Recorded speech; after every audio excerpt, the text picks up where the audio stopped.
Hi everyone, Luca from lucasgisbertphotography.com and welcome to another video where I will be talking to you about my wedding kit.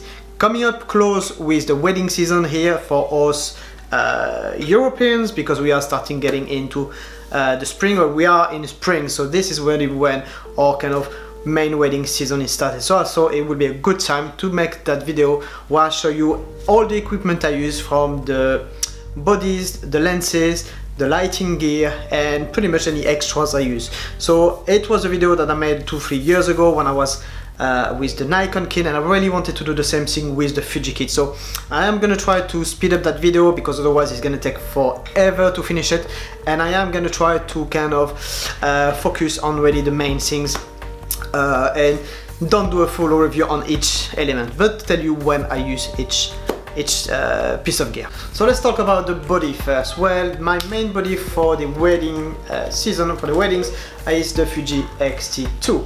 Now the Fuji X-T2, I've actually got two of them, one with, one without grip, and I've also got a Fuji X-T1 with grip.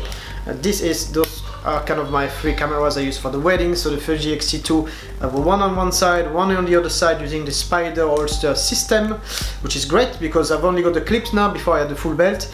Now with these cameras and the weight of this camera, I don't need to have the full belt.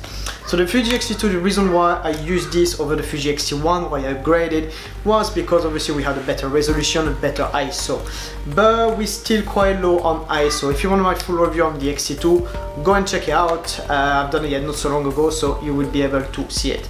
Now a lot of people have asked me if I was gonna move to the X-H1, and the response is no. Despite, in my opinion, being a better camera than the X-T2, the new features don't really relate to my need. There are lots of new features about video, which is great. I use Canon for video shooting. I could actually move to Fuji, having all this lens. That could be a quite good plan. But at the moment, really, I don't see the point of me upgrading just for the video, when the video is only really part of my kind of social media, and I don't really do video professionally. It's really more for fun and the YouTube channel and all this. So the Canon is absolutely perfect. I've got a full kit, so no need to upgrade. The other thing is, I don't think they've improved on the ISO performance. I think the X-T2 is still a bit low on performance on the ISO, and this is my biggest problem with Fuji.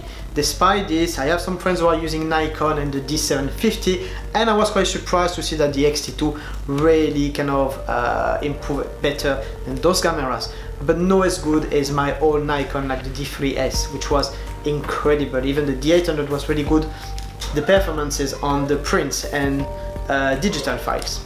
Now, so yes, the X-T2, I am very happy. As I mentioned, go and have a look at my review. You will see what I think about it, what are the good and the bad.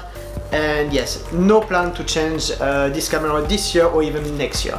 Maybe when the X-T3 come, it will all depend on the ISO performance of the new camera. Let's talk now about lenses. Right, so these are all the lenses I use with the Fuji system, and this one. So this one is the 16 to 55 millimeter, which is put on the Fuji X-T1. Now the reason why I didn't take it out is because I actually lost the caps at the back and the one that goes for the camera. It must be somewhere, but I don't know where is it, so I didn't really want to take it out to put dust in it. Anyway, the 16 to 55 is probably my least used lens, but it's probably the one that is really, I couldn't do without it. Really, I couldn't do without it. Because there are situations where the 16 to 55 will really save me.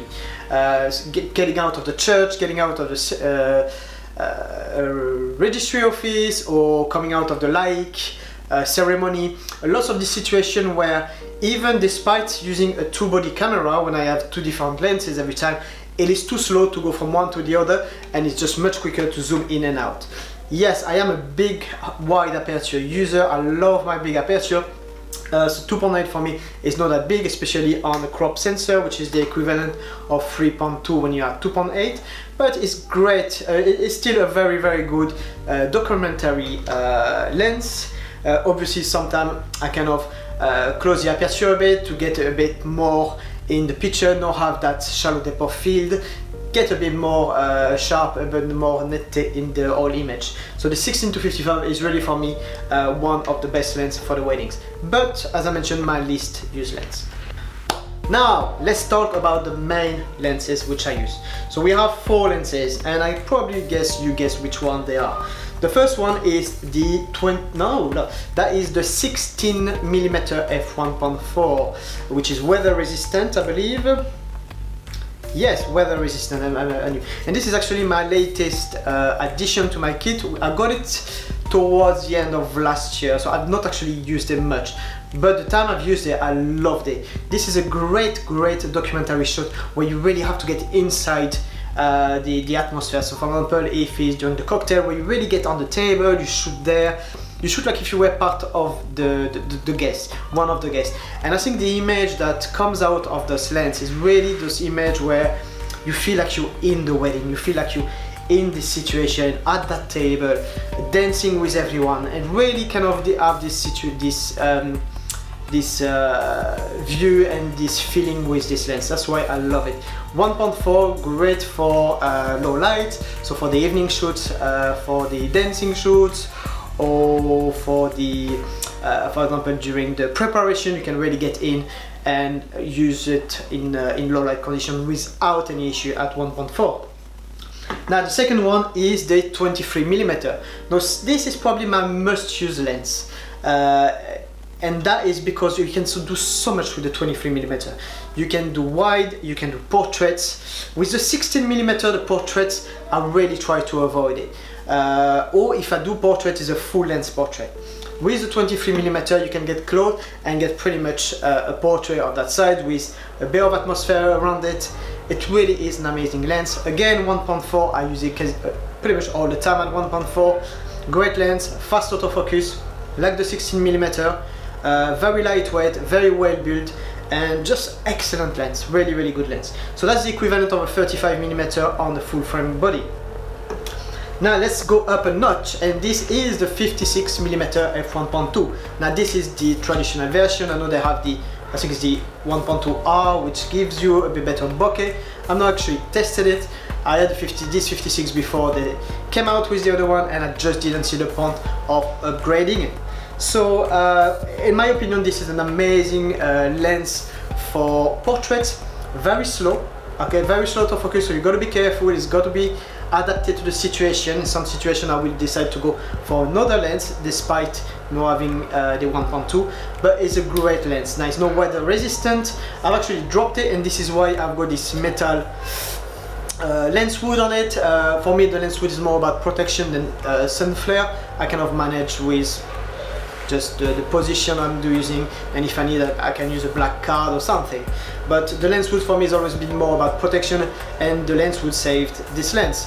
The original plastic one is about 50 euros, and I just saw it wasn't worth it, so I just went for that small one, and it works very well. So 56mm, great for portrait. Yeah, great for portrait. And a lot of time when I'm in a situation where I don't know what's gonna happen, I'm gonna have the 16-55 on one side and the 56 on the other, or the 23 on one side and the 56. But the 56 is often on my camera all the time, and I kind of swap the other ones. Now the fifth one, excuse me, is the 90mm. Now the 90mm, lots of people are wondering 56 or 90, and I've actually made a video about it. Now yeah, this video is not perfectly done. I've got to put my hands up. I should really redo it, because when I actually change lenses, I've moved my model back and I shouldn't have. But I thought my explanation at the end kind of resumed the difference between those two lenses. For me, it's a good complementary lens. This lens, I'm going to use it if I need something fast, because the 90mm is a much faster autofocus than the 56. Now we are at f2 and at f1.2, so there is a big difference on the aperture, but because you have a bigger focal, you're gonna have a bigger compression, and in some case I prefer to work at f2 with a stronger compression than at 1.2, and not have that compression that I would have with a longer lens. Also for speeches in the church, this lens really is excellent, and I can use it all day. I've done some weddings where I use only this lens for portraiture, and they were just amazing, super sharp. Obviously it's an easier lens to use than the 1.2, but in my opinion it's a completely different lens, so you can't really judge both of them as being one against the other one, because they are two focal different, two aperture different, and two completely different results, so very hard to compare them, but both of them are great in your bag. So those are pretty much the 5 lenses I use. 16 to 55 is the only zoom I had. I did have the 50 to 140, I hated it, huge, didn't give me the result I was looking for in a portrait shoot, like a 70 to 200 on Nikon or Canon. So the 16 to 55 is the only zoom, and I'm not planning to buy any other zooms. 16, 23, 56, 90 prime. I am planning to buy the macro, maybe not this year, maybe the next year. The GFX is also something I have on my wish list, so maybe this will be the one I get this year or next year, we'll see. So these are the lenses. Now let's move on to the lighting gear. So I use 3 types of flashes. I have the Godox V850 version 1. I have the Godox V850 version 2.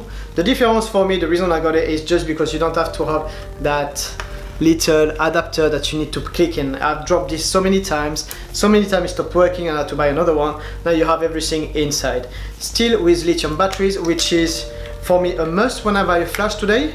Powerful, excellent. With one battery I can probably do free wedding shooting all day. It's just amazing the amount of battery you have on those things.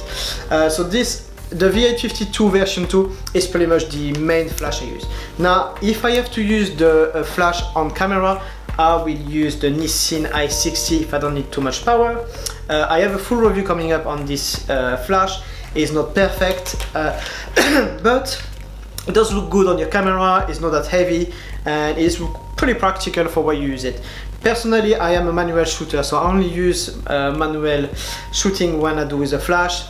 In some situations I may put myself in TTL, but it's extremely rare. Like on camera flash, it's really something I try to avoid, and always try off camera flash. Now to shoot those flash off camera, I use the Godox X1 made for Fuji. Yeah, it's good. I don't think the use is excellent. You know, the button, you have to learn how to use this thing, but once you learn it, it's not too bad. Sometimes you will have a bit of a temperament and don't want to shoot, and I don't know why. So sometimes I have to reset it or just take the batteries off and put it back. It's extremely rare, but you know, it's okay. For what I use it, it's perfect. So these are the 3 flash. I used to have the Godox AD360. I buy it thinking I was going to use it. I've never used it, never used it. I buy it, it was about 500 euro, and did one commercial shoot with it, and that was pretty much it. Those are so much power that you just don't need anymore, especially for the type of shooting I do, where the flash is really just an addition to the natural light. I never try to overpower the sun, I never try to overpower the artificial light. I always try to keep this atmosphere, and this for me has always been just a fill-in. In 99% of my shoot, this is just used as a fill-in. So those are the flashes I use. I sometimes also use continuous light, and this is the ice light. So that's the first version of the ice light, and it's a very good light. I use it sometimes, not all the time, but it can be very handy if you don't need too much power, if you maybe have an assistant with you, or if you just need to shoot quickly. Because obviously with this, you know exactly how it shoots. It's much quicker than flash. I kind of, after using the flash quite often, you kind of use it extremely fast. Within probably 20 seconds I can have a flash setup. The light is pretty much immediate, so if I need a shoot, or if I can shoot and have this in one hand, I might do this, but it's rare. So I kind of use it sometimes, but this is more of a luxury product where I could do everything this does with a flash, which costs probably a tenth of the price. So I got it a few years back. I'm really happy with it. Absolutely don't want to sell it or get rid of it, and I just take it with me, and I think it's a pretty cool product. Right guys, so this is pretty much it. This is my full equipment. I use my main equipment. I do use a few accessories here and there. Now if you have seen my Fuji X-T2 review, you will see that in my opinion the X-T2 and the X-T1 perform pretty much the same. Yes, the X-T2 is maybe a little better when it comes to ISO performance, but don't be bluffed by the number 2 next to the X-T. In my opinion, if you are an X-T1 user and you are thinking about getting maybe the X-T2 for the season, I would recommend that you probably go for a good lens, you know, if you don't have it, or if you don't have, let's say you have the 56, 23 and 16 to 55, I would definitely recommend that you get or the 90 or the 16 instead of going for the X-T2. I don't think the difference is worth it. The upgrade may be worth it if you have a bit of money to spend, but if you don't, you won't see the difference, to be honest, as using a different lens can really improve your photography and improve your the result you're gonna have for your clients. So I hope this answers a few of your questions. If you do have any more, don't hesitate to post them down below, and I will come up with the next video soon. Cheers, bye bye.